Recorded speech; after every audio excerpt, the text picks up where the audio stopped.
Hello and welcome to Knit Tea Live. It has been, well, this is the first Knit Tea Live of 2023, so it has been a while. I haven't live streamed since, let me fix my scarf here. I haven't live streamed since December of last year when I did my Vlogmas fun, and I'm back. I'm getting back. My camera is a little bright. Let me see if I can fix this real quick. There we go. I think that's a little better. Anyway, welcome. So glad if you are joining me live or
I'm back. Thank you so much. Oh, thank you so much. Go away. Okay, so this was an inauspicious beginning to my 2023 live stream. Oh man, okay. This is what happened. First of all, welcome and thank you if you stuck around during the 2 to 5 minutes of frozenness or silence or what have you. But this is what happened. So I have a laptop. The battery on my laptop is like, it needs to be replaced, serviced, whatever. It's kind of dead. And so I had to keep it plugged into the charger all the time. And somehow the charger got loose and fell off and I didn't even realize it. And so my computer just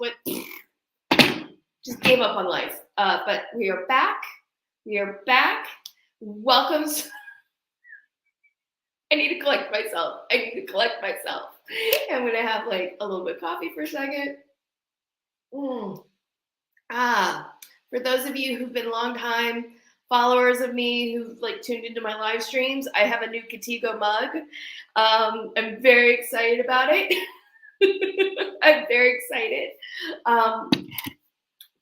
Yes, Jess P. Welcome to the live stream, Jess. And yes, it is always something. Thank you for holding on. So anyway, we are back. I am back to live streaming for 2023. I kind of skipped the month of January because the beginning of the year was actually pretty busy for me. I will get into all of that. But yeah, I wanted to, before the end of February, it is the last Sunday of February, I want to get back into doing a live stream consistently for 2023. It's one of my goals for my channel. And yeah, so it's going to be a casual live stream today. I'm going to show you some finished objects that I already have for the year. I will show you a work in progress, and I'll kind of just give you a little bit of a life update, and we'll just chat. Just going to have a nice, chatty, laid-back live stream today. I don't have any major topics, although, you know, if there's something you want to talk about, let me know in the comments, and I'd be happy to chat about it. So yeah, before I forget, let me do my YouTube things real quick. One, thank you for joining me. If you're watching live or you're coming in late to the live, so glad you are here. Please make sure to say hi. Let me know where you're from. What are you working on? What are you drinking? I already said I'm drinking my coffee this morning because it is morning where I am. Donna, welcome, welcome, girl. You're live. Yes, I am. I'm live. The fun of live streaming is you never know what's going to happen. Coffee, coffee, coffee.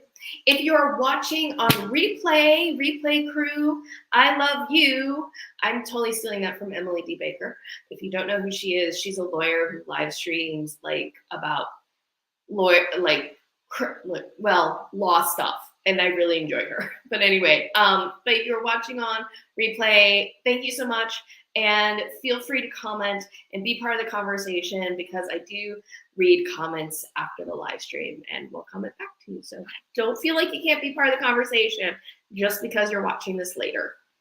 And finally, if you have not already, please make sure that you are subscribed and you hit the notification bell. Depending on your settings, when you click the notification bell, you should get updates about when I upload new videos or I'm about to go live. Oh, I'm sorry. I'm so disorganized right now. I'm still shooketh from the technical problems. I'm still shooketh. But if you're watching on replay, usually, I'm a little behind on this. Usually down in the description box, I will have timestamps to different parts of the live stream. If there's something you want to skip to specifically.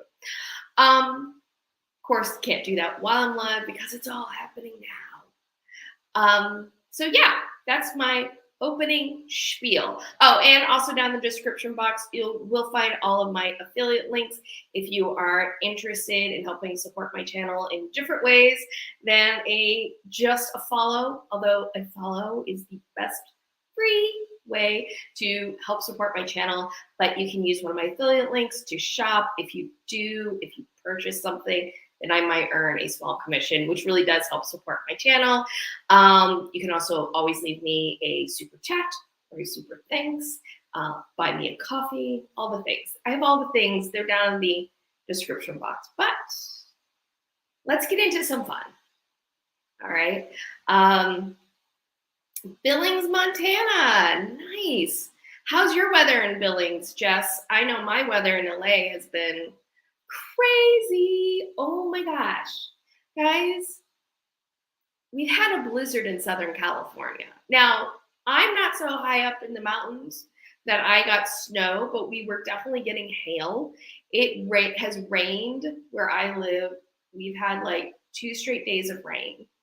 Today was the first day that we are getting sunshine in a while. There has been, but it's not just that there's been 2 days of rain. It's been 2 days of heavy rain. So much so that my pool is about to overflow. It's been nuts. The weather has just been nuts. And the craziest thing about it, in terms of the weather in Los Angeles and Southern California, is that we are supposedly in a La Nina year. Maybe you've heard of El Nino. El Nino is a weather event that happens that brings usually a lot of rain to Southern California. Well, its mirror, its sister, if you will, is La Nina. And that usually brings a lot of dry weather. It has not been dry this winter. Climate change is real. Okay. But yeah, it's been kind of crazy. Let's see, Jess. It was minus 25 degrees. Oh, minus 25 degrees 2 mornings ago. Today will be 50. I used to live in LA. No one dealt well with rain when I was there.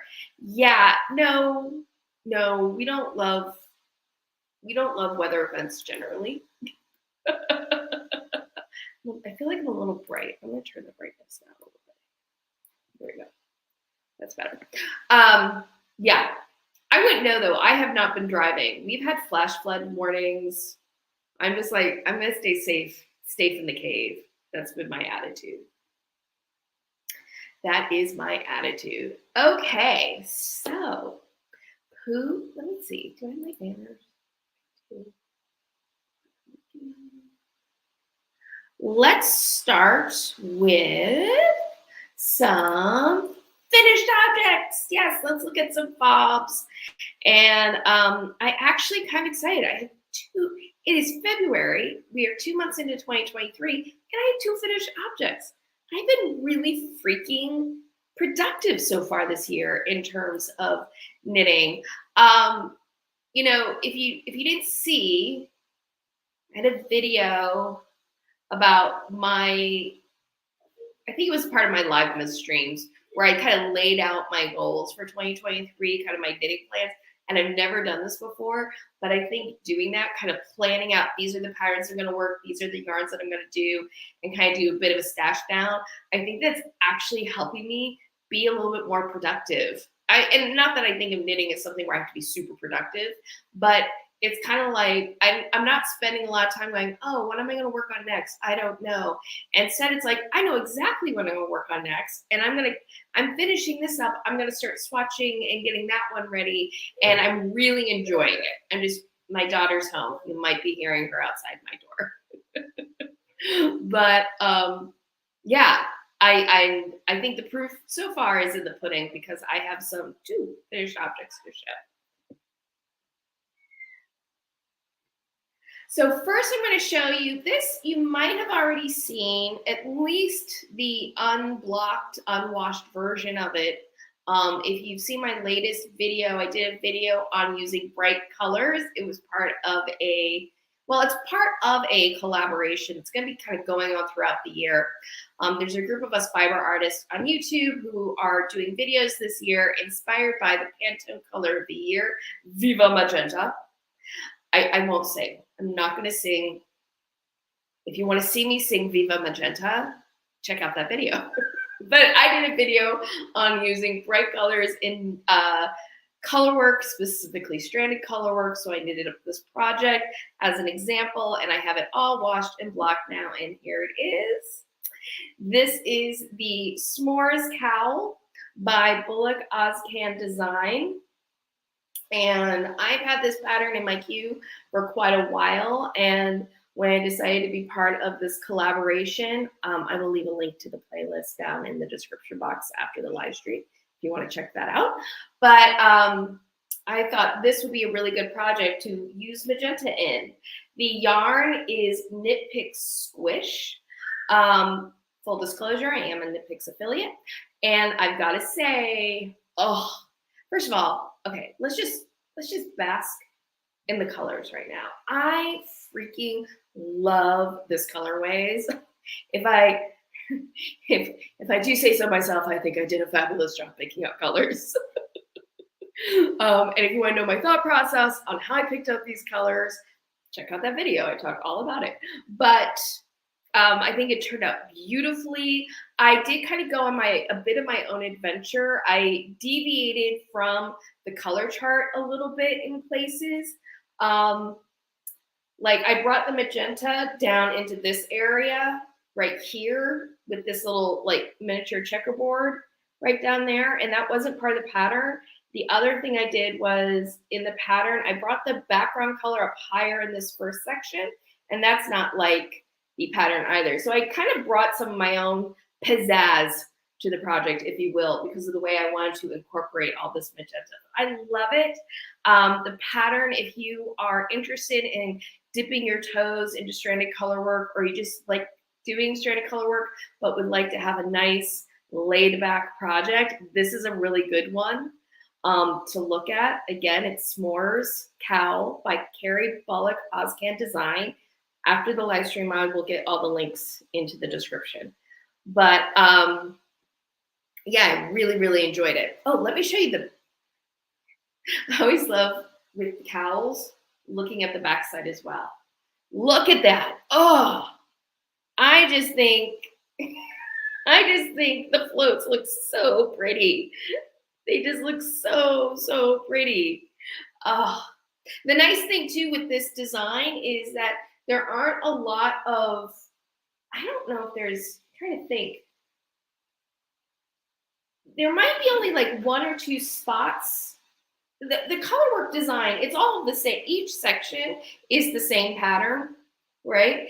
And I think there's only maybe 1 spot in each repeat that has more than 5 stitches in between color changes. So you don't have to do a lot of capturing along floats with this project. That's what I mean. Like this is kind of a nice laid back stranded color work project. But yeah, I love this. Love how this turned out. I was very excited. Also, I was very excited because I think this is one of the first times that I've done a color work project where I really figured out how to deal with the jogs when at the join in the round. But I feel like that's a much deeper conversation. Donna Schmid, I love that cowl. I know, it's so pretty. Oh, this is the other thing I wanted to say about this pattern. One of the really nice things about this pattern is it does give you an opportunity to really kind of play with color in terms of how you're choosing what is your background color and what is your contrasting color can change the emphasis in the pattern.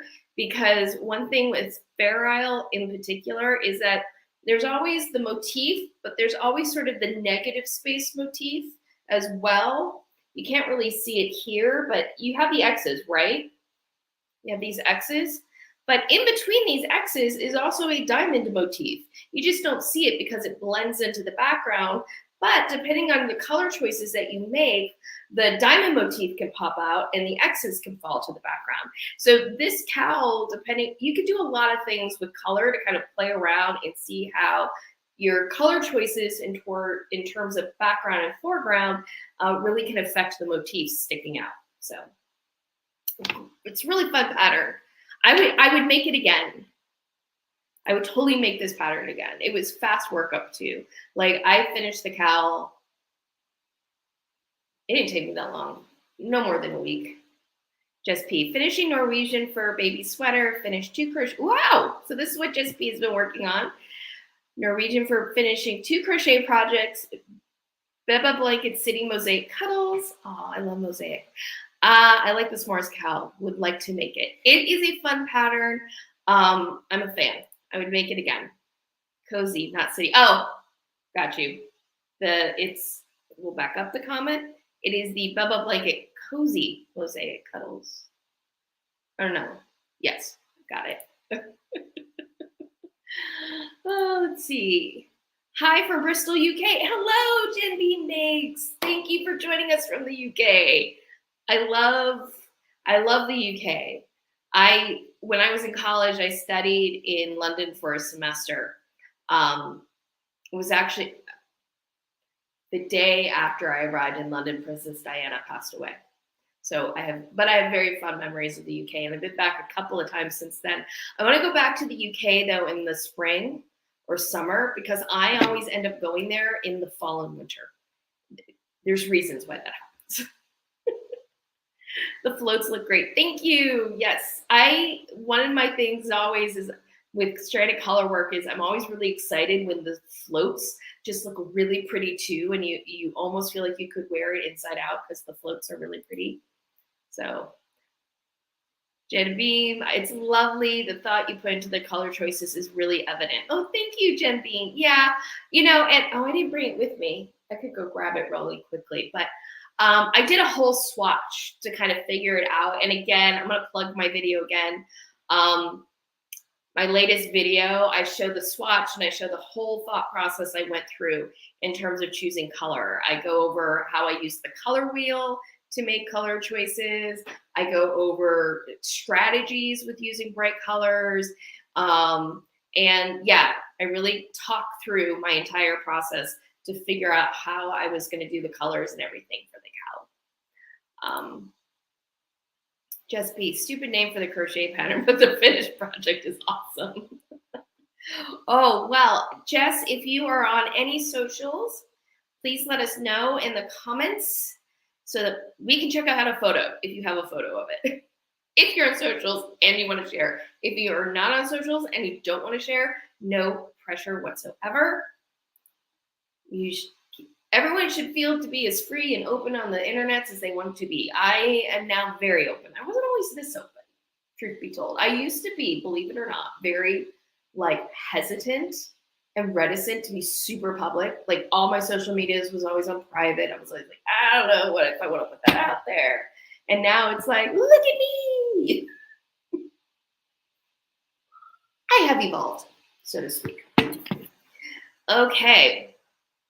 So yeah, if you don't know, this is sort of my year. Oh, I forgot to mention, sorry. One more thing. I forgot to mention the yarn. Again, I did mention the name. This is Knit Picks Squish DK weight yarn. And I've got to say, oh my God, I love this yarn. It is so soft. It was such a delight to work with. It was not splitty, I did not find. And I really, really enjoyed working with this yarn. And I'm not just saying that because I'm a Knit Picks affiliate. I'm always completely honest about my opinions. Like there are Knit Pick products where I sit there and I'm like, I can't recommend that. But I can totally recommend this yarn. Really enjoyed it. Nice price point, really nice for color work. The one thing to be careful of though, and this is true of any bright color, okay? Anytime you're working with brights, like this magenta or even a navy blue, like this navy blue, really saturated colors, is there's always the possibility of getting at least some dye runoff when you wash. And I'm going to do a video about this, a follow-up video about this cowl and using this magenta, because when I washed my swatch, the water did turn out a little bit pink. So to make sure I didn't get any color bleed on my final project, there are some things that I did.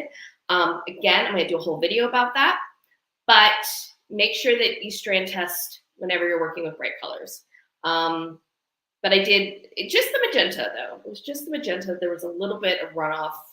And I don't think that was so much the quality of the yarn or how well the dye was set. I think that was, there's various reasons why you can get a little bit of color bleed, even with the yarn that's very well made and well dyed and everything. Sometimes just the differences in the water that the yarn was dyed in versus the water that you have at home that you're washing in can create a little bit of bleed. But again, I'm going to do a whole video about that. So if you have not already, look, I'm about to plug.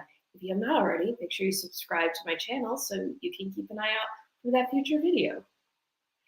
All right, I have to plug. It's like, it's in the YouTube guidelines rule book. It's, well, anyway, I'm getting silly and off track. I love coffee. I really do.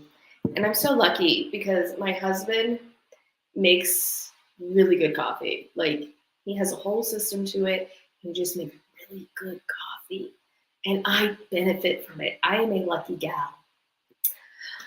Okay, so next project I'm going to show you is another stranded color work project. This is kind of my, I feel like my year of stranded color work, or at least really working a lot with colors. In fact, I'm kind of planning a series of videos about color work, mainly about color. I hate to say color theory because I'm not like formally trained. I just picked up some knowledge along the way, but I am going to do some videos about choosing colors and how to use the color wheel and strategies and all those stuff. I have my first one out. I'm planning to do some more throughout the year because I think sometimes people feel intimidated by picking colors, and it's amazing where you have just like a little bit of like help and sort of like guidelines, how simplified it can become. Yeah. So Jim Beam, I was given some navy and bottle green yarn for the holidays, which I'm knitting into a sweater. They are similar in value and saturation, though. I threw out the planned fair. I threw out the planned fair aisle for wide stripes. That is the way to go. Yes. If you I'm going to do a video. I'm doing a video about color value and all of that, and I've been playing that one in my head for a long time. But yeah, if you're working with colors that are very similar in value, and color value is just how light and dark the colors are, and similar in saturation, like that's when sometimes you can get colors that sort of like blend together and you can't quite see the motifs, but you can do wide stripes, like Jen Beam was saying, and get really cool effects from that. So yeah, there's always strategies on how to use colors together. But yeah, the key for stranded color work, I'll just throw this out now, is having good contrast in your colors, like a dark, a light, and a medium. And there's ways, sometimes it's hard to tell, sometimes it's not. Sometimes it's hard to tell what is a light, dark, and medium color when they're together, but there are tricks. I'm gonna do a video about it. I'm saving it. I've talked about it in other videos though. Okay, so stranded color work. I have another stranded color work project. I'm actually gonna put these on because they are fingerless gloves. This pattern, just coincidentally, is also by Carrie Bullock Ozcan Design, and these are the March Flowers fingerless gloves. They feature back up. They feature a tulip motif. Yes. And I love this. I got this pattern actually a couple years ago when she first released it. I was like, it's tulips. I love tulips. I have to have this. And then the pattern sat in my queue for like a while. But this year, this was one of my planned projects for 2023. So after I finished my s'mores cow, I jumped into making my fingerless gloves. And I just think I'm so excited how these turned out. I'm just really, really excited. So like I said, this is a fingerless knit. It is stranded color work. This is not Fair Isle though. I'm gonna just throw this out here now. So a lot of times all stranded color work ends up being called Fair Isle, but in fact, Fair Isle is a specific stranded work tradition that comes from the Shetland Islands. And it involves small geometric motifs like this. Like this is classically kind of a Fair Isle sort of motif project. This, though, are little pictures, right? We got tulips, they're pictures. This kind of stranded color work is more in the tradition of Scandinavian stranded color work, because if you think about like Scandinavian sweaters with the deers and the trees and everything like that on them, that's more in this like pictures using stranded color work to create more pictorial motifs. This is very much more in this tradition. The thing about motifs like this is these are the motifs that tend to have the longer floats in the back that you have to capture because there's more space between the color changes. So I'm going to show you the back, because the back and the strands, because I'll show off you're going to see that I haven't clipped my ends. The gloves is totally finished and watch. I just have to finish clipping my ends. But I want to show you the back because I'm going to show you the capture technique that I used for my long float. So this is the back of there we go. Back that up. So this is the back with the stranded, and I don't know if you're gonna be able to see it, but right here, this column right here, these are my captures for the long floats. And I use a technique called ladder back jacquard. In fact, I'm even gonna type it into the chat so you can see it. Ladder back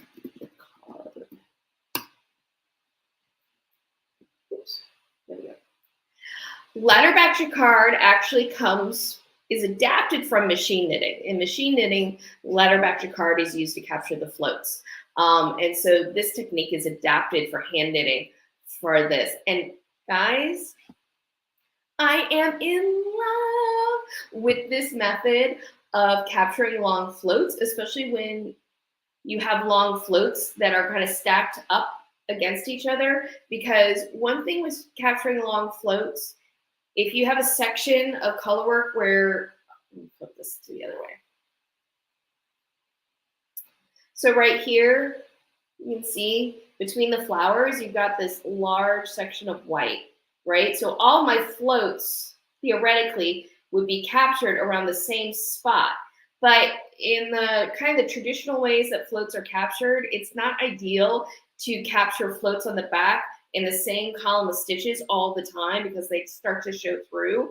But with ladder back jacquard, you can have all of your floats captured kind of in the same space and they don't show at all towards the front. And it's shockingly easy to do. So I'm gonna do a video on that. There are other videos on it if you don't wanna wait for my video on it. But yeah, it's a great technique if you wanna look it up, ladder back jacquard, big fan. Shockingly, if you can do an increase, you can do ladder back jacquard because it's shockingly easy to do. But yeah, so these are my gloves. Now these gloves were kind of their own adventure. I totally stuck with the color work pattern. I chose my own colors. The colors are dark teal, this corally, pinky orange, and then a cream background. And you can see the other side here, there we go, which is the speckled pattern on the back. That would be on the palm. So I didn't mess with the color pattern at all with this. What I did do though is I changed the pattern in terms of the thumb. So with stranded color work mitts, a very common way to build in space for your thumb is to use a afterthought thumb. An afterthought thumb works very similar to a afterthought sock in sock knitting. So if you're at all familiar with that, for an afterthought thumb, you knit up to where your thumb placement would be. You knit in a little bit of scrap yarn for your thumb opening. All right, and then you knit back over that scrap yarn so that after you finished the main part of the glove, you can take the scrap yarn out, you release live stitches, and then you can knit your thumb hole. I had never done a afterthought thumb before, but I was very confident in my ability to do it because I have done afterthought heels in socks a few times, and I have a video on doing afterthought heels on socks. Yes, I am always going to plug my past videos. Anyway, so I was feeling very confident. What I was not feeling confident about was when I got to the thumb hole, and in the pattern, something else about gloves and fingerless mitts like this. It's very common for patterns to have you set the hole for your thumb, not right at the kind of the edge. It looks that way, right? But so here we go. So right here is where the join in the round is. And sometimes patterns will just put the thumb hole right there at the join in the round. But it's not uncommon with fingerless mitts and gloves, and well, gloves and mitts, to actually place the thumb a little bit, cheat it a stitch or two inside the palm area of the item. And the reason for that is just the shape of our hands. Our thumb doesn't actually just jut off the side of the hand. The thumb is actually a little bit in towards the palm. So it's just usually a better fit if the thumb hole is a stitch or two cheated towards the palm. The thing is with this pattern, the thumb hole, where it had me place the scrap yarn, was 5 stitches in. And when I placed the scrap yarn in, at least for my hand, I was like, I feel like that's too far over. But instead of like listening to myself, backing up and cheating the thumb hole over a little bit and placing it differently, I just carried on and finished the glove. And then when I took out the scrap yarn and got the live stitches up on a stitch holder. I put the glove on to test out the fit, and sure enough, the thumb hole was too far over. What happened was, if I wore the glove where the thumb hole was, the pattern, this motif didn't lay across the front of my hand like this. It skewed over a little bit, and then the speckle started to show on the front. I didn't really like that. And if I try to turn the glove so that the motif was just right here on the front the way I would want it, I was really uncomfortable and tight. So I discovered this at midnight, and I did a very foolish thing. I tried to get creative and fix the problem at midnight. Midnight is never the time to troubleshoot your pattern. It is never the time to fix a problem. If it is midnight and you run across something that doesn't look right, doesn't feel right, put it down and go to bed. That is your sign. That is the knitting gods telling you. Put it down and go to bed. Did I listen? No. No, I did not listen. I persevered badly. I got into my head, because there's another way to do an afterthought thumb. The other way that you can do an afterthought thumb is just to knit the whole glove and then use a scissor and snip out one stitch and unravel the line of yarn, right, to create the thumb hole. If that sounds terrifying to you, that sounds terrifying to me too. But it was midnight, and I was feeling adventuresome, and I was foolhardy, and I thought, oh, right, Jess, good point. There was wine involved too. I had a couple glasses of wine as well when I went on this side quest. Can't forget the wine. But anyway, I thought, you know what? Maybe I could just snip out the stitch and just widen the thumb hole and make all this work. This was a bad idea. This was a very, very, very bad idea. It did not turn out well at all. And this is where I sat there and remembered a rule of mine when it comes to knitting, which is I have never regretted frogging. I have often regretted not frogging sooner. So many opportunities for me to back up and frog back that I just ignored. And then I had a mess of a glove going on. If you want to see some of the specifics about how this looked, I do have some TikToks about it. I am on TikTok now. You can check that out. Carrie Craft Geek, because I am Carrie Craft Geek everywhere that I am on socials. But yeah, it was bad. So anyway, long story short, that really didn't need to be long. The next day, woke up, undid the cast on, frogged everything back, and went back almost all the way here, because once I realized that I needed to just undo a lot of my work and not redo the cuff, but pretty much at least start over from where the thumb hole was, I then realized I had an opportunity to rework the pattern a little bit. Because the fact of the matter is, there's nothing wrong with an afterthought thumb, but in my not so humble opinion, I think that a thumb gusset is always going to fit better, right? It's just always going to fit better. So I was like, you know what, I'm undoing this anyway. Do I just want to go ahead and change the pattern and insert a gusset? My answer was yes, that is what I wanted to do. So I did change the pattern and I inserted a thumb gusset. So this fits really nicely. And the way I did it was I just knitted up my thumb gusset, and then after I had finished the gusset, rejoined the knit back in the round, I then started my color work pattern. And so the only thing about doing it the way that I did was then that meant my color work pattern is a little bit higher up on the fingerless knit than what the pattern would have been, but I'm fine with that because I really like the color work pattern kind of going across my knuckle and the bottoms of my fingers. So I'm really pleased at how that turned out. Really happy with having my thumb gussets. I love this. I love the results. Again, this is totally a project that I would work again. This is worked in sock weight yarn. If you have, and not any part of this took a whole ball. Like if you have a nice chunk of leftover yarn, this is a really nice project for that. It's a really nice project for using up leftover balls of yarn and small scraps of yarn. These little bits of the flower motif that's in the corally pink really didn't take much yarn at all. And yeah, this is a really good leftover scrap yarn kind of project to use that up if you have that from sock yarns. I feel like you always have that from sock yarns. But yeah, love my March flowers.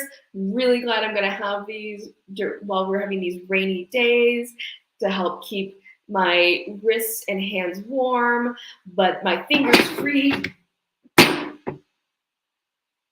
My fingers free to work on things. So yeah, that is my second finished project. Oh, and these gloves only took me, again, this was a pretty quick project. I want to say, like, the first attempt at the right-hand glove, that was the first one I did, I actually did in a couple of days. So this is something you can easily do in a week if you want. This too, if you want to do a last-minute gift for somebody, this is a good project for that. So yes, thoroughly enjoyed this project, highly recommend. Again, after the live stream, I'll put links in the description to everything that all the patterns and stuff that I'm talking about today. Okay. Sorry, I had to lean over, I dropped something on the floor. So those are my finished objects so far in 2023. I've been very, very happy with them. And yeah, has anybody finished any projects this year? So far, let me know. Let me know. Love to hear what you have finished so far, if anything. And if you haven't, it's no big deal.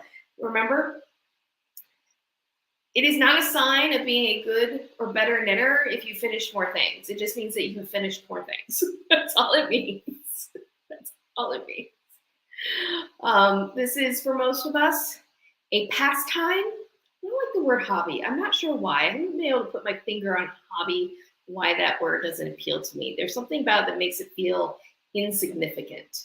But this is a pastime for most of us, and we should enjoy our pastime at our own rates. Always, always. Okay, so those are my finished objects. Let's get into what I am currently working on. Yes, it is WIP time. I feel like I need a theme song for my WIPs. Anyway, so for WIPs this year, this is a project, another project that I've had in my queue for a while. Actually, I could bring up the finished item. Let me see if I can futz around on my computer real quick, because I should have it. Because last year, I think it was, I did a video on swatching, all my best tips and tricks on swatching. And I used a project in that video as kind of my test case. And it was the June Blooms by Knit Eco Chic. It's a vest. It is worked in a plant-based fiber. The sample from the project is worked in a linen yarn. And I'm working it with a silk and cotton yarn. So this is a really great kind of garment for spring and summer. But I know I have the pattern. Let me just go to that and I can show you what the finished item looks like. I just have to find it. I was not prepared. This is the really exciting part of the live stream where I dither around on my computer trying to find something. So sorry. Oh, I think it's in garments. There it is, found it, okay. But I can bring this up so you can see what I'm talking about. This one.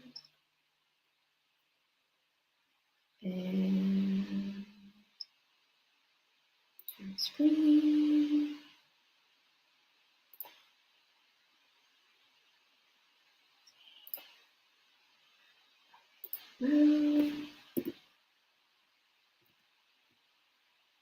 Okay, I have it ready. There it is, right there. Oops. So this is what I'm making right now. This is June Blooms. This is what I'm working on. Oh, sorry. I need to close the hide sidebar. Don't want to put up the whole pattern for everyone to actually just go ahead and bring myself over there. Make sure. Let me share that again.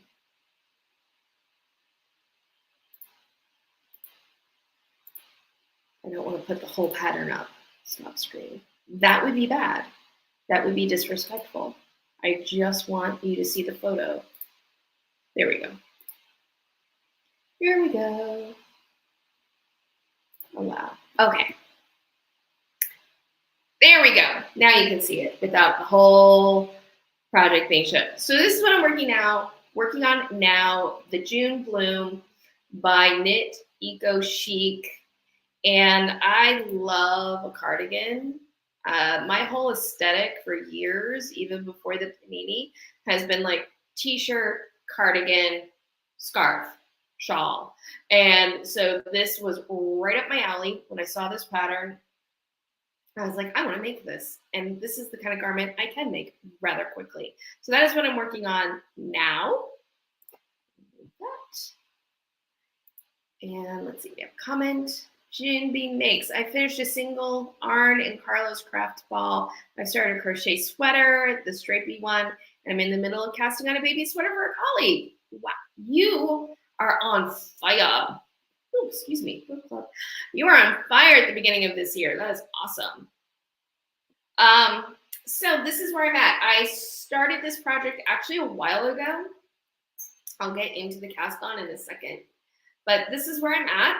I started the main knitting of it this past week, and I am working on the collar portion. So this is the collar portion has this striped section. All right, so you start here at the bottom. It starts with an I-cord cast on in the contrasting color. Then you have a stripe of the main color, and I'm now working on the contrasting color. This is the main color for the collar portion of the vest. In fact, let me have that back to the stream so you can see what I'm talking about. So you can see here the collar, that's the portion that I'm working on. So again,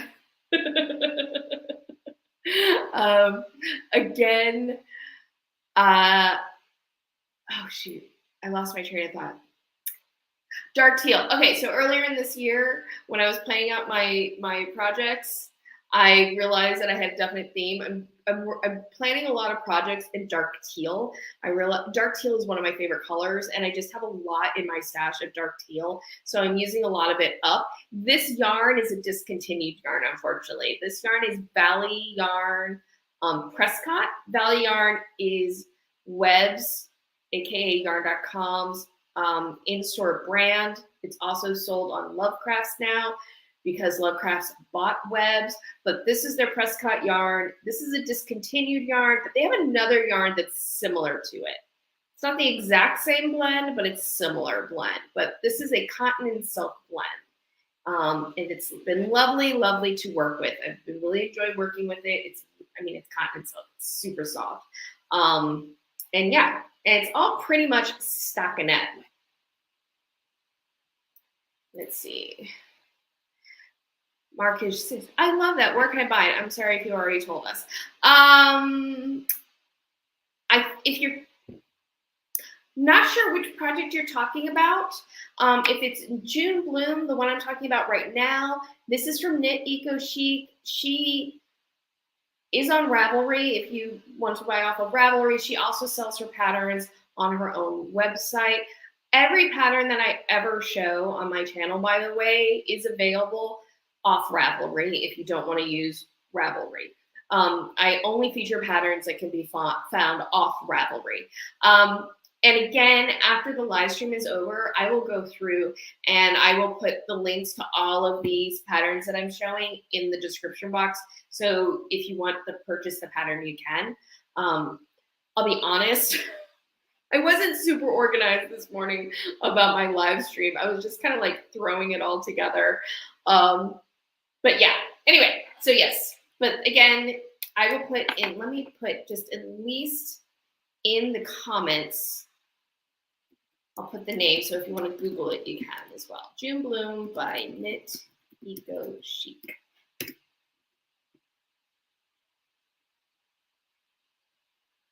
But yeah, it's so far it's good. I'm enjoying it so far. I can't speak about a whole lot yet because I'm not into the really interesting part of the pattern. The really interesting part is when you get to the armholes. So this project is knit flat, but it's knit as one big rectangle. Okay. Well, it's not knit as a continuous rectangle, but it's basically one large rectangle that's knit with armholes. So this is no seaming involved with this, is where I'm getting at. So the cast on, now this is something I'm going to warn you about. And of course, you, when you purchase a pattern, are always free to make adjustments to what the pattern tells you. But the pattern does call for doing a I-cord cast on. I don't know about you, but knitting I-cord is not my favorite thing to do in the world. Oh, and there is a matching I-cord bind-off. Now, I-cord cast-ons and bind-offs have a beautiful finish, but let's face it, they can sometimes feel tedious to do. And you have to decide if that's something you want to do or not. I decide, yes, I want to do the I-cord. I want the look. I will be willing to suffer through the I-cord bind off to get the finished look. But that being said, a I-cord cast on, like I said, knitting I-cord is just not my favorite thing to do. And I'm working the large size of this, which means that I needed like a 56-inch long I-cord that I could then pick up stitches into. Again, have I made clear that I-cord is not my favorite thing to knit? What I did to make my I-cord that I found so much more enjoyable and worked really, really well, and I don't have one in front of me, was I used a French knitter. If you don't, it's sometimes, what's it also called? Nancy something? I forget. But if you don't know what a French knitter is, it's basically a knitting loom. It's a tube that has posts, 4 posts usually around it, and it's basically a knitting loom that you can use to make I-cord. And I found that much, much, much, much more enjoyable to do than using like a double pointed needle to knit I-cord. So that's what I used. I used my French knitter to make my 56 inches of I-cord. Then I had to pick up my stitches into the I-cord. Now, picking up and knitting is not my favorite thing to do in the world. I know, I'm really selling the beginning of this project, but I should say it's not my favorite thing to do with knitting needles, but I do not mind at all picking up and knitting with using a crochet hook. So let me tell you, this is one of my favorite tricks in the world. And because if you have to pick up a lot of stitches, you can always, well, I should say, if you have to pick up and knit a lot of stitches, you can always use a crochet hook to make it easier. So I'm using interchangeable needles. I'm using my Addi square rocket needles for this project. And because this is an interchangeable needle, I can always take a needle off. And Addi, actually all the major brands have interchangeable crochet hooks, right? So I was using a size 7, which is a 4.5 millimeter needle. So I got my size 4 crochet hook for my Addi supplements here. Let me go full screen on this. There we go. And I popped this onto my There we go. Pop that onto my cable. Use this to pick up all of my stitches. Once all my stitches were picked up, popped it off and put my needle tip on. And that makes picking up and knitting over, in this case, over 200 stitches so much easier. Such a fan of this. All of the, I believe, I know for a fact that Addie has their supplemental crochet hook set for their interchangeable needles, but Knit Picks, Knitter's Pride, which in Europe is Knit Pro, and Chiagu, all of those have full sets of interchangeable crochet hooks. They're usually for Tunisian crochet. Clover also has a set of bamboo interchangeable crochet hooks like this for their system. I'm pretty sure Haya does as well. I'm just not 100% sure. But if you are a knitter and you like to work projects where you have to pick up a lot of stitches, highly recommend getting at least 3 interchangeable crochet hooks to go with your interchangeable needles if you use interchangeable needles.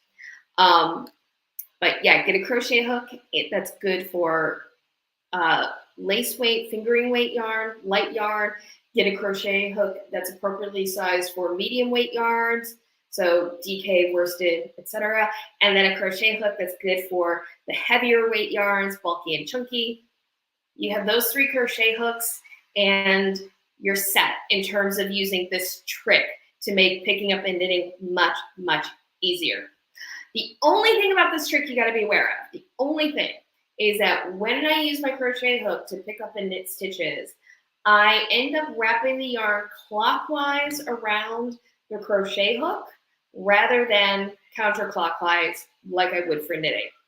All this means is that when I'm done, my stitches are sitting in the eastern mount, which means that the right leg of the stitch is sitting to the back of the needle. And so when I go to work that first row, I have to work through the back leg. That's all that means.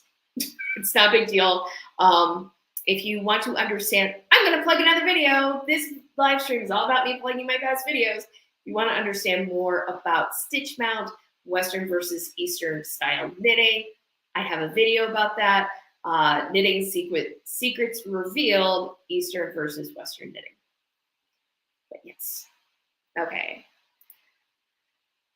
Donna Schmee, where does one get those wonderful toys? Okay, so a French knitter, my French knitter I got at a Michael's. So usually any large craft store, you can get a French knitter. I would even say you can get a French knitter easily on Amazon if you want. Like, that's a very easy thing to find. The crochet hooks, I believe I got these from WIPS. Most online stores that are distributors for a brand of interchangeable knitting needle will also carry the crochet hooks as well.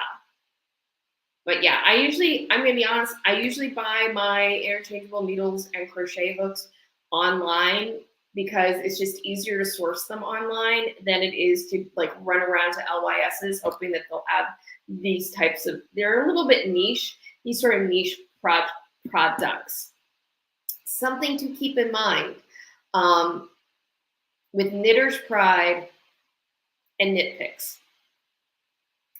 Even though they're going to warn you, all right, that you have to use their cable with their needle. So you have to use the Knitter's Pride cable with your Knitter's Pride needle and crochet hooks, or Knit Picks needles with their Knit Picks cables. The truth of the matter of the fact is, Knitter's Pride and Knit Picks, their needle systems are actually interchangeable. You can fit a Knit Picks cable onto a Knitter Pride needle or crochet hook and vice versa.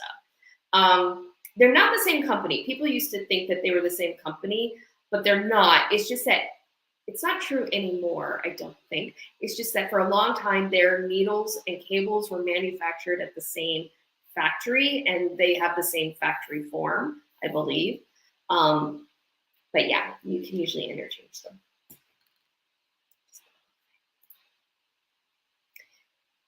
I hope I'm pronouncing your name correctly. Marquez. Sorry. That is so cool. I have the Knit needles in Tunisian, and I love how you do stuff like that. How you can do stuff like that. Yes, it is so handy. It is really fun to be able to do stuff like that. And, the only thing is, I will say this, okay? I am, and have been for a long time, obviously, a English style knitter, meaning that I tension my yarn in my right hand. I'm my right hand tensioning knitter. I would really love to get away from these like location specific names for different knitting styles because it causes so much confusion. But I tension yarn in my right hand. When I use my crochet hook to pick up and knit stitches, I have to hold the yarn in my left hand. When I learned to crochet, it was very uncomfortable at first. It took me a while to get used to tensioning yarn in my left hand.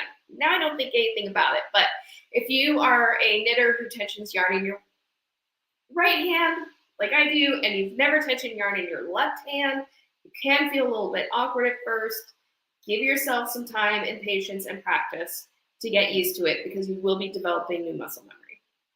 If you're a continental knitter, you're already going to be able to feel very comfortable picking up and knitting using a crochet hook. Samantha H, thanks for the tip. Is that a pun? I think there might be a pun in that. But you are welcome. It is one of my favorite tips in knitting is like use a crochet hook. In fact, even if you've ever worked entrelac, which I have done some entrelac knitting. Entrelac knitting involves a lot of picking up stitches because you basically build these triangles in entrelac. And there's ways that you do it, but each time you start a new triangle, you have to pick up stitches along the edge of another triangle diamond, not triangle. There are a series of diamonds that you're basically knitting. And each time in entrelac that you build a new diamond, you pick up stitches in the diamond below. There's a lot of picking up stitches. I would always use a crochet hook.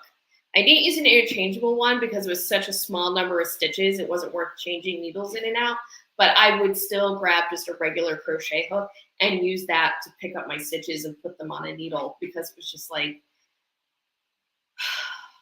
I don't know why. I just find that picking up and knitting stitches with a knitting needle a bit torturous. I much prefer using a crochet hook to do it. Donna Schmid, when I crochet, I keep the yarn on my left. When I knit, it's usually on the right. Yes, same, Donna. I'm the same. Because, yeah.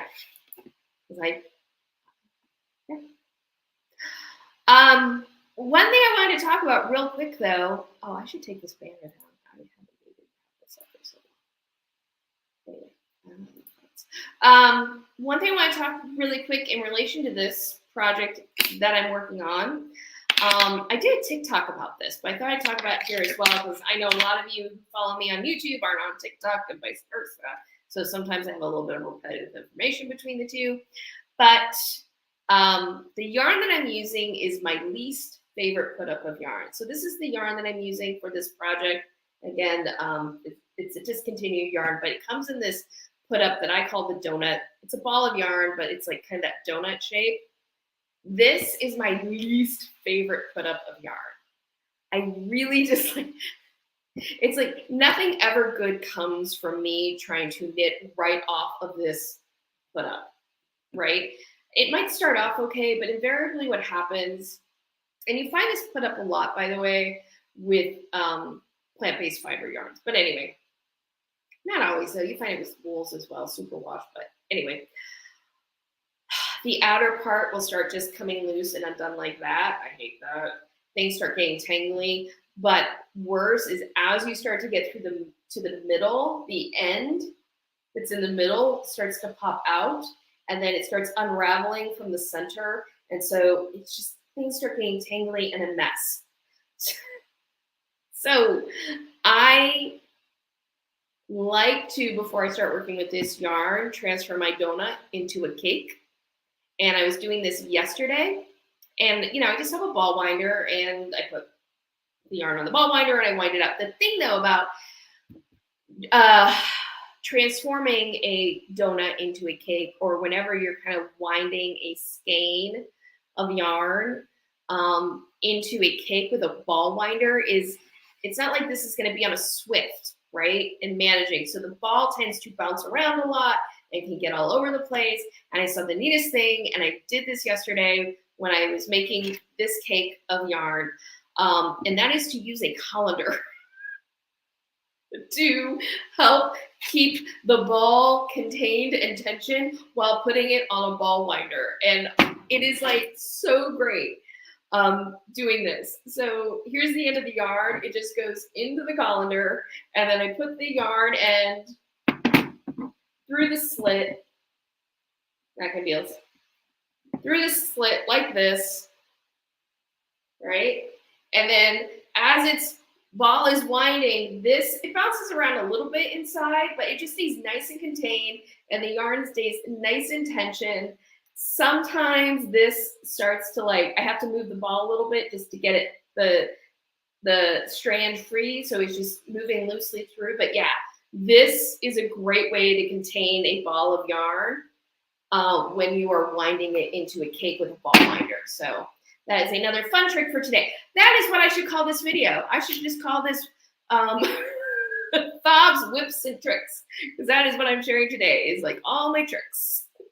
They're not all mine. I discovered this trick with the colander, like absolute genius, on TikTok. Somebody was doing it, and I was like, oh, that's genius. I mean, technically you could use it as a yarn bowl if you really wanted to. I wouldn't, because in terms of knitting, then my yarn is stuck in the colander, which I don't like. I like to be able to free my yarn from it. Anyway, so let's see. Is that like an ogo? This is not like the ogo. The ogo is kind of that wormy, okay. I have a whole video on the ogo, reviewing it. But the ogo, when you buy it, is in this donut shape, right? But when you unpack it, it comes undone into like more of a long wormy shape. All right, so it's just like when you buy in the store, it's in that donut shape. But when you go to work it, it's like in a long worm.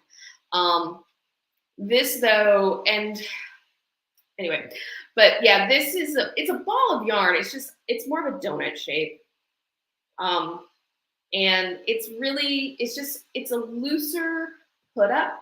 So the yarn isn't wound as tightly as it is with some other put ups, like a bullet or a skein or what have you. But I just find that this put up, knitting off of it, just is problematic. It never ends well for me. So I like to transform them into cakes before I start knitting. And the thing about that as well, which turned out to be really good with this yarn, the nice thing, whether it's a donut or skein or bullet, whatever it is, the nice thing about winding your yarn into a cake or into a ball, however you like to do it, before you start working, is you will discover any knots before you start using that ball of yarn. This didn't have a knot in it, but it had this section of really poorly spun yarn. Something happened in the manufacturing. And so I discovered it. And for some reason, I find it less disheartening to discover that sort of imperfection when I'm winding a ball of yarn versus when I'm in the middle of knitting a project. Because invariably that knot or that bad bit of spin shows up when you're in the middle of a row, and then you got to back it up and then join in. It's a whole thing. But dealing with having to break a ball into smaller balls because of a knot or something is just less annoying when you're making cakes than when it is you're working a project. At least for me. I shouldn't speak for you. I should be speaking in the I and not the you. There we go. Oh, awesome. Big smile. Good save, Carrie. That must be when I almost dropped the bowl. Yeah, I hate when those imperfections sneak up on me. Right? It's just, and look, it happens. It happens. Even the best yarn in the world, that's made in a mill, mass-produced yarn, but you'll find it in hand spun as well. you know, things happen. The yarn breaks in the middle of whatever. They have to tie a knot in order to make a full skein. Like, it's not necessarily, it doesn't necessarily mean that it is poor quality yarn or poorly made yarn when you find those sorts of manufacturers. Stuff happens. Like, I've worked like 2 or 3 balls of this, and that was the first thing I found. Butterfingers. I have butterfingers. So yeah, it happens, but like, yeah, but it's annoying. It's really just the knots in particular when you're in the middle of a project. And I know some people will just knit past the knot. I cannot do it. All right, I cannot do it. I've had the cheapest yarn winder and would like to upgrade sometime. I don't have a Swift yet either. I usually get wound in the store. Wonderful toys. Yes, they are. I, for a long time, didn't have a ball winder or a Swift. And, you know, there are things that they're not essential to be a knitter, but they're really, really nice to have. Like, before I got my Swift, I would, to wind a cake from a hank, I would put the yarn over the back of a chair, and I would use the core of a toilet paper roll, right, as a nostipin, and wind a cake that way. And it took me a really long time. And I actually got my Swift first so that I could use my paper towel roll core as a nostipin with the Swift. And it was like, oh, this is so much easier. And then I don't think we were married yet. I think we were engaged at this point. But for my birthday, my husband got me a ball winder. And once I had the two, it was just like, just made my life so much easier. I really love having them.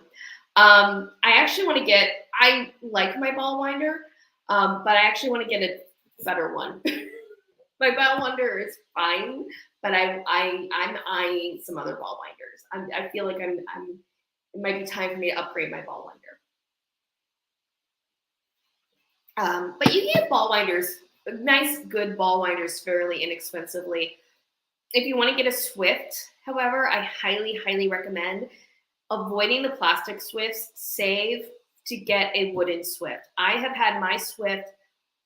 It's all wood. I've had it for over 10 years. And it has held up great. I have an umbrella style Swift. So it attaches to my table and then it folds up and I can store it away. But the Amish style Swifts are really great too. But I really, really recommend getting a wood Swift as opposed to one of the plastic Swifts. The wood Swifts just hold up longer and better.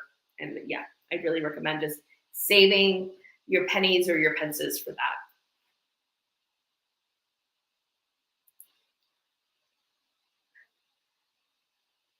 I don't know what that emoji is. That a baseball or a ball? Is that me tossing my ball? Because I really only use inexpensive yarn. I can't justify the cost yet. You know, hey, I hear you. I hear you. I mostly got it because I was buying yarn. I started buying hanks because I was buying sock yarn. I got into sock knitting, and usually sock yarn, not always, but a lot of times sock yarn is sold in hanks. Although I could be wrong about this. I think hanks might be more common in the United States than they might be in other parts of the world. But once you start buying yarn in hanks, like, it's time. It's time to get a ball winder and a Swift. Although I go back and forth. I think a ball winder, at least to start, there are ways that you can take a hank and keep it organized on your floor with like jars and stuff so that you can wind it into a ball and keep everything from getting tangled. But it's really hard. What it is with a hank is you want to keep the yarn under tension, right, while you're winding, because it's keeping the yarn under tension is what prevents the tangles and the knots. this is something I'm learning from weaving. I've learned from weaving is that it's really holding your yarn under tension that prevents the tangles. And that's what the Swift is doing. The Swift is holding the yarn under tension while it's getting wound into the ball. And so that's what you're needing to do in some form or fashion. It's just the Swift has the added benefit of also spinning. So Donna, Shmi, Carrie, I think you were the most hardcore knitter on YouTube. I never would have thought of the Amish. Yes, the ball emoji was when you dropped the yarn. I don't know if I'm the most hardcore knitter on YouTube. I don't know if I'm the most hardcore, but I'm definitely in the hardcore league. I love knitting. I think in my first video that I ever made, I talked about it's like I'm very studious when it comes to knitting as well. I think about it a lot, like how it works, the physics of it. Like I'm just all the time like thinking about like how does this work? Why is it working the way that it does? And anyway, I could go on and on. But that's why I say I think in my first video I ever did, which is like I like to research all this stuff. So I can, and not everyone loves that, but I'm here to research for you and just give you the information. But yeah. So that's all my finished objects. And oh wow, it's over an hour. I didn't realize I'd been talking that much. So I'm gonna just do a quick update for you guys on the channel, my life, where things are headed, my plans, which are always subject to change. Let me see. I'm trying to put banners up because this helps me find later when I do timestamps. So life update. Okay, so my life update. Guys, if you don't know, I work in television production. Well, in post-production. I work mostly in reality television. I'm not an editor, but I work with editors to put the stories together that go up on air. I have been working on a show called You, Me, and My Ex. It's the second season. I have been working on it or I should say I was working on it for almost a year. I started season 2 in end of March last year, and I just wrapped this past Wednesday. Yes, it was a Wednesday, it was midweek, there's reasons for that. Anyway, so that is a really, really long time for me to be working on one show. Normally a show, depending on what I'm doing and how many episodes I might be working on, normally I'm on a show for 3 months to 6 months. 9 months is really long. This was almost a year. That is just a really long time for me to be working on one show. Because I was working on that show for as long as I was, that's one of the reasons why you might have noticed in 2022, I had far fewer videos I was putting out than the previous year. I was pretty much getting out one video a month and doing one live stream. And even that was like getting a little wonky. But I am wrapped.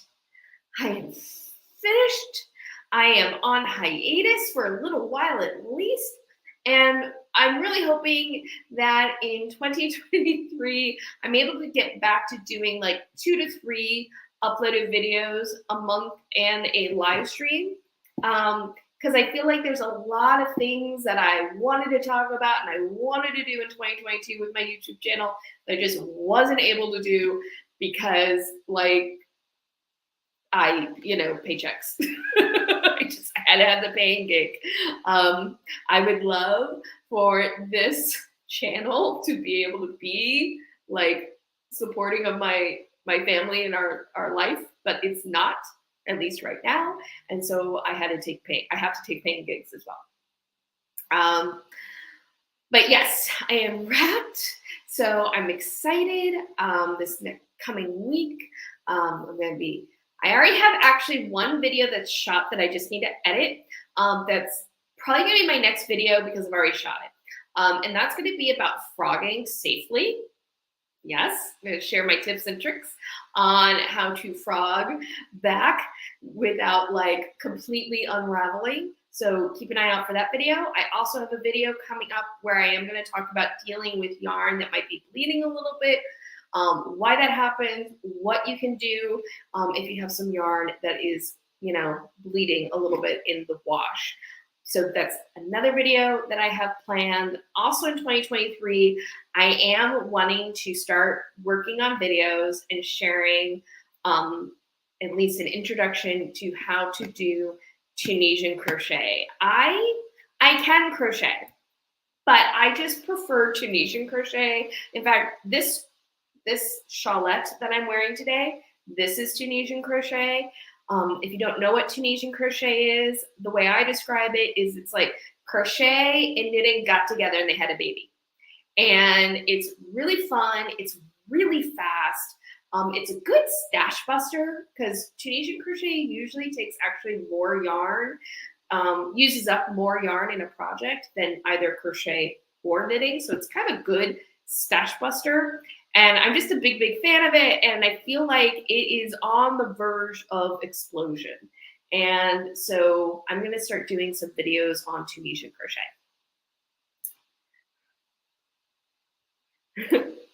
Let's see. Frog safety. Yep. Exactly. And so that is something I'm planning. And of course, like I said, I'm also planning to do videos on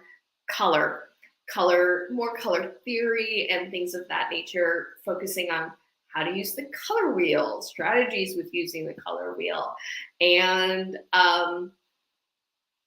color value tips and tricks for all of that. I did my first video already. Again, I will link to that and the collaboration that video is a part of down in the description box after this live stream is over. But yeah, I'm just really, really excited to have some time to focus back in on the channel and connecting with all of you and everything. Also, you might have heard me mention a TikTok. If you want to kind of see a little bit more of my day-to-day crafting life and stuff, and you might want to poke over at TikTok. I am on TikTok now. Not always, but I usually post at least daily over there, something. Some of those TikToks that I make do get over onto YouTube Shorts, but not all of them. There's reasons for it.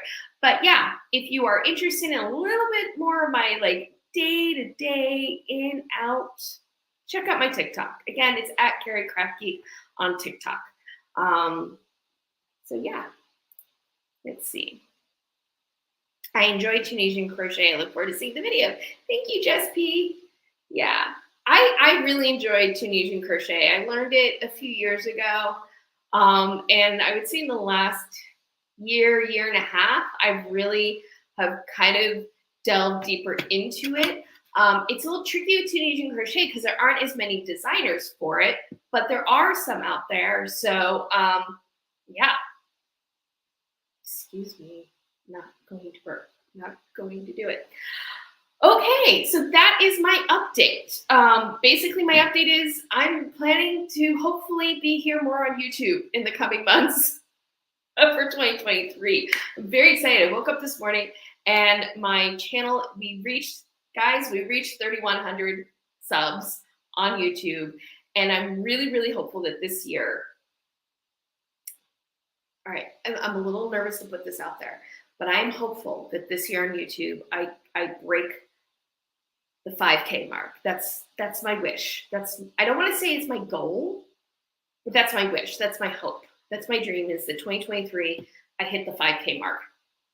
So if you have not shared me with your friends and family who love to knit and stuff as well, please do.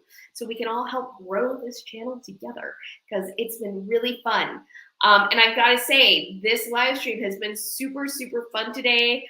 I've really enjoyed just sitting here and talking about what I've worked on. And thank you so much for joining me, because I'm going to, sorry, comments. I need to look at comments real quick before I start wrapping everything up. I'm new to Tunisian, but I like it a lot so far. I look forward to the video also. Thank you. I am excited for it. Studio Knit, yay, you can do it, 5K all the way. Yes, that is the motto for 2023, 5K all the way. That is definitely the motto for 2023. Donna Schmid. Tunisian Crochet is lovely. I'll be sure to watch it. Thanks, Carrie. I love that your channel is growing. You're so informative and you have the best sense of humor. Thank you so much, Donna. I so appreciate it. I always say that my goal with this is to be fun and informative. I just want to be fun and informative. So that being said, in terms of my updates and things I'm hoping to do this year, as always, if there's anything that you want a video on, if there's any topic with knitting or fiber arts where you're like, Carrie, I'd really love to hear your take on this, or Carrie, can you do a demonstration of that? If you have any question, please let me know. If you're watching a replay, you can let me know down in the comments. But I love hearing from you guys what it is that you would like to learn or see, because I'm always I'm always looking for video ideas. I have some in my head planned out, but I always want to make sure that I'm kind of being a good resource for you and providing the infotainment that you were looking for. We'll go with that, infotainment. But yeah, I need to wrap things up for today. So, time for the wrap up. No, I don't have a banner for it. That's fine. Okay, so thank you so much for joining me. If you were watching live, I've really appreciated having you here. It's been a really fun conversation. Thank you so much. If you're watching on replay, again, thank you for watching whenever you can, and you can still be part of the conversation by commenting below. If you have not already, please make sure that you subscribe to my channel and you hit the notification bell. These are like the best, and they happen to be free, ways to help support my channel, and it helps grow my channel. And again, we are 2023 5K all the way. If you'd like to take your support to another place, all my affiliate links are down in the description box as well. If you're doing some shopping and you click on one of my links, you make a purchase, I might earn a small commission. And any commissions, tips through Buy Me a Coffee or through SuperThanks, any of that, all that gets reinvested back into the channel. It really does help me buy supplies for review, patterns to test out, upgrade equipment. All of that happens because of the support that you guys give me by watching videos and like SuperThanks and all those things. So if you choose to use one of my affiliate links or leave me a SuperThanks or buy me a coffee, thank you so much. It is so, so greatly appreciated. I am every time anything like that pops up, I'm always like overwhelmed that somebody would share that resource with me. So thank you so much. It's so greatly appreciated. And let's see. Sorry, more comments before I get last comments in, and then I gotta say goodbye.